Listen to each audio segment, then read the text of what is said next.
नमस्कार,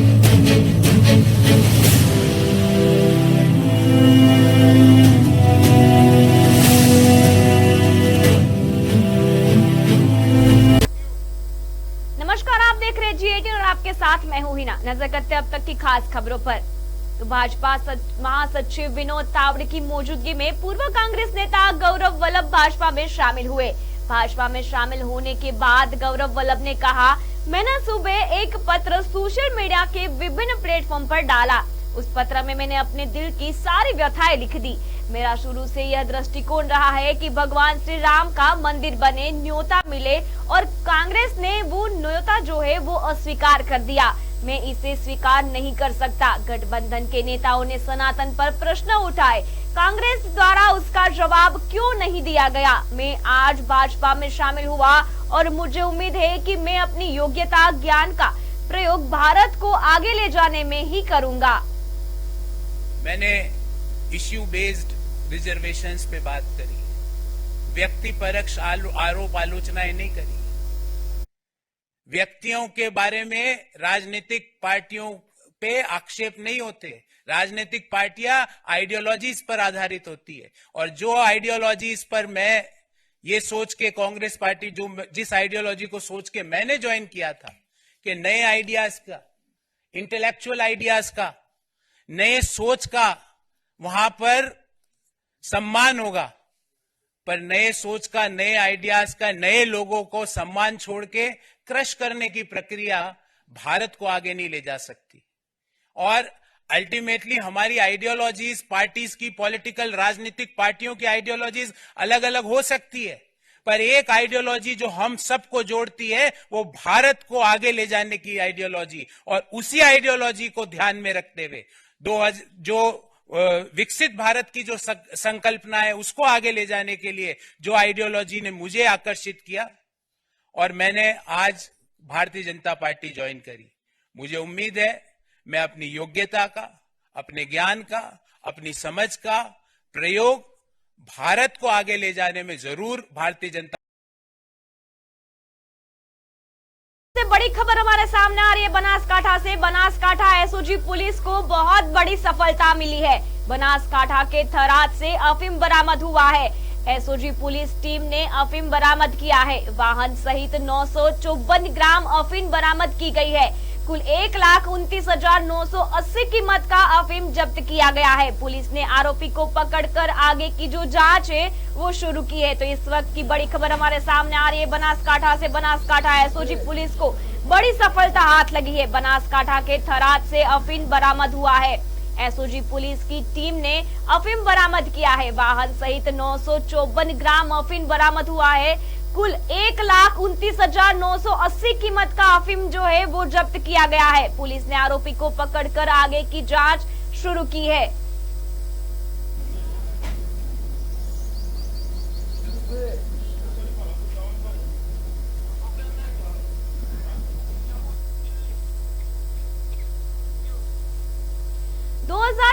लोकसभा चुनाव में बहुत से दलों ने अपना सत्ता दम दिखाया है। इस श्रृंखला में नेशनल जनदल ने भी अपना संकल्प पत्र की घोषणा की और पत्रकार को संबोधित किया। नेशनल जनदल के राष्ट्रीय अध्यक्ष रिटायर्ड जज IM कुद्दुसी व जनरल सेक्रेटरी उपस्थित रहे और अपना संकल्प पत्र की घोषणा करते हुए 41 अहम मुद्दे सामने रखे और संकल्प लिया। हमारी सरकार जब भी सत्ता में आएगी इन 41 बातों पर काम करेगी और कायम रहेगी। हम धर्मनिरपेक्ष पर काम करेंगे और जनता और देश के हित में कार्य करेंगे।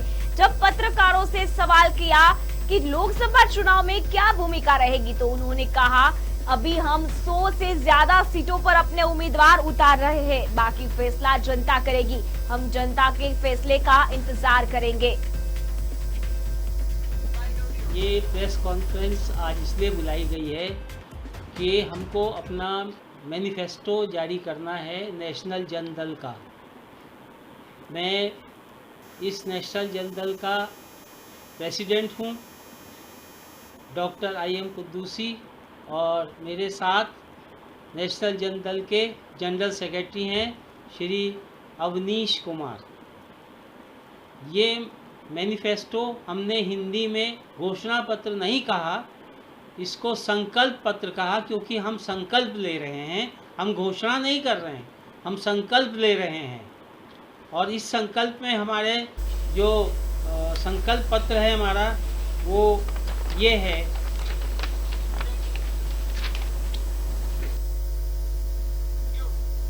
इस वक्त की सबसे बड़ी खबर मिल रही है बिहार से। बिहार के संदेश खाली को लेकर ममता पर पीएम जो है वो बरसे। पीएम मोदी ने ममता पर जम के वार किया है। संदेश खाली के गुनाहगारों को जेल में जिंदगी काटनी होगी, ये पीएम ने कहा है। बंगाल के कुछ बिहार में पीएम मोदी का टीएमसी पर हमला। बंगाल में बीजेपी की रोक हो सकती है। महिलाओं पर हो रहा अत्याचार जो है वो बंगाल में हो रहा है। और बंगाल के कुछ बिहार में एक रैली को संबोधित करते हुए पीएम मोदी ने कहा कि बंगाल में बीजेपी ही माता और बहनों पर होने वाले अत्याचार को रोक सकती है।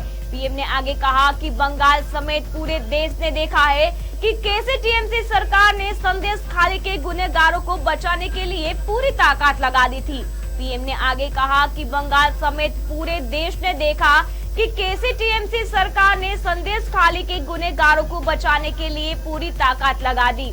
उन्होंने कहा कि संदेश खाली की महिलाओं के साथ जो हुआ वो टीएमसी के अत्याचार की ही पराकाष्ठा है। तो इस वक्त की बड़ी खबर सामने आ रही है बिहार से। बिहार के संदेश खाली को लेकर पीएम मोदी ने अपनी प्रतिक्रिया दी है। संदेश खाली के गुनहगारों को जेल में जिंदगी काटनी होगी, ऐसा पीएम मोदी ने कहा है। बंगाल के कुछ बिहार में पीएम मोदी ने ये कहा है। मोदी का टीएमसी पर हमला।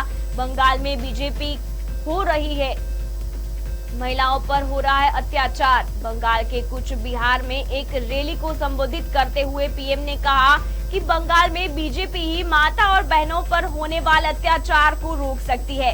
पीएम ने आगे कहा कि बंगाल समेत पूरे देश ने देखा है कि कैसे टीएमसी सरकार ने संदेश खाली के गुनहगारों को बचाने के लिए पूरी ताकत लगा दी थी।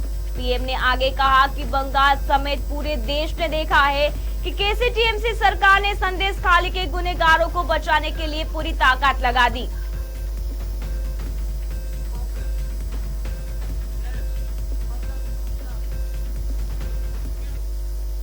छोटा उदयपुर नसवाड़ी तहसील के मेन बाजार में 108 एम्बुलेंस फंस गई। एम्बुलेंस फंसने का वीडियो सोशल मीडिया पर वायरल हुआ है। नसवाड़ी के मेन बाजार मेन रास्तों पर बाइक सवार अपनी बाइक के रास्तों पर रखकर जाने से ट्रैफिक जाम होता है। ट्रैफिक पुलिस की लापरवाही के कारण 108 एम्बुलेंस ट्रैफिक में फंस गई। नसवाड़ी तहसील के अंदर से ओवरलोड ट्रकें गुजरने के कारण ट्रैफिक जाम की समस्या बढ़ जाती है।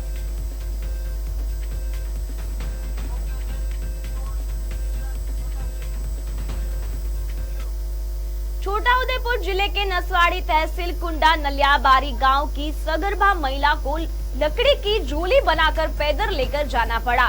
पक्के रोड की सुविधा न होने के कारण 108 एम्बुलेंस अंदर नहीं जा सकी। अंतरियाड़ और पहाड़ी विस्तार में रास्ते न होने के कारण से महिला को 3 किमी पैदल लेकर जाना पड़ा। सगर्भा को कार से निशाना गांव में खड़ी एम्बुलेंस तक पहुंचाया गया।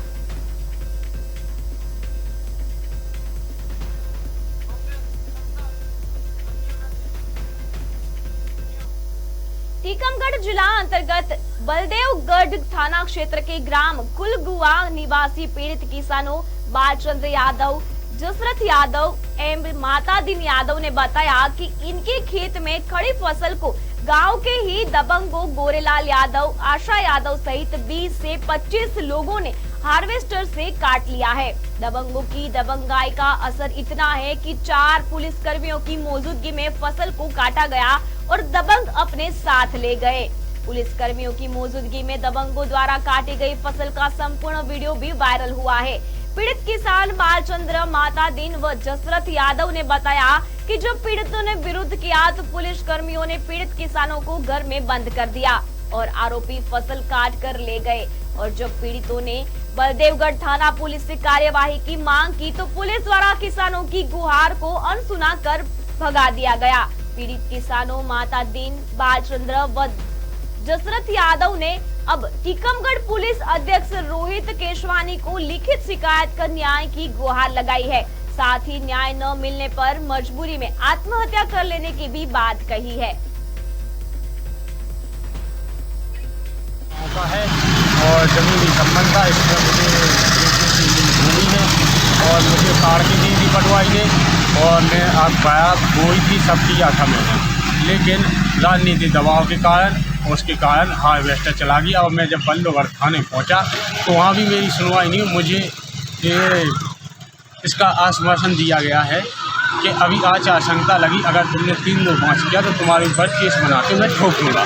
इसलिए वहाँ 100 नंबर दी है मौके पर, तो 2 लोग तो हमारे थाने में बंद किए गए और 4 लोगों को हमको अंदर किए। जब तक हार्वेस्टर से 60 टेबनान कटा है, 60 टेबनान निकटने के बाद 100 नंबर वहाँ से दी है ना। मेरी PI ना कहीं। जब मैं बल्लभगढ़ थाने आया तो उन्होंने मुझे ये आलू संदेह के भगा दिया कि उल्टी सीधी करने के केस में आपको जेल गार्डिंग का साथ जाओ, यहाँ से उसी की फसल है, उसी का चावल।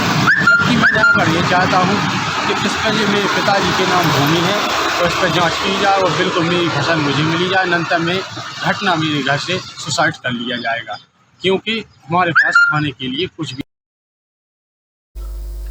दिल्ली के मुख्यमंत्री अरविंद केजरीवाल की पत्नी सुनीता केजरीवाल ने कहा, आपके केजरीवाल ने सभी विधायकों के लिए जेल से संदेश भेजा है।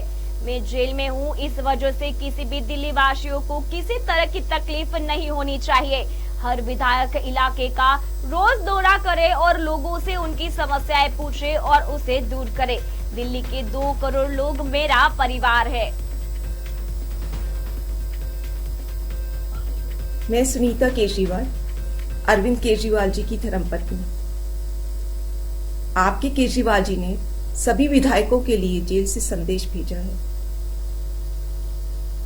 मैं जेल में हूं, इस वजह से मेरे किसी दिल्ली वासी को किसी तरह की तकलीफ नहीं होनी चाहिए। हर विधायक इलाके का रोज दौरा करे और लोगों से पूछे कि उन्हें कोई दिक्कत तो नहीं हो रही। जिसको जो समस्या हो उसे दूर करे। और मैं केवल सरकारी विभागों की समस्याओं का समाधान करने की बात नहीं कर रहा, हमें लोगों की बाकी समस्याओं का समाधान करने की भी कोशिश करनी है। दिल्ली के 2 करोड़ लोग मेरा परिवार हैं। मेरे परिवार में कोई किसी वजह से भी दुखी नहीं होना चाहिए। भगवान सबका भला करे। तो फिलहाल खबरों में बस इतना ही। आगे और ताजा खबरें देखने के लिए जुड़े रहिए G18 के साथ। नमस्कार।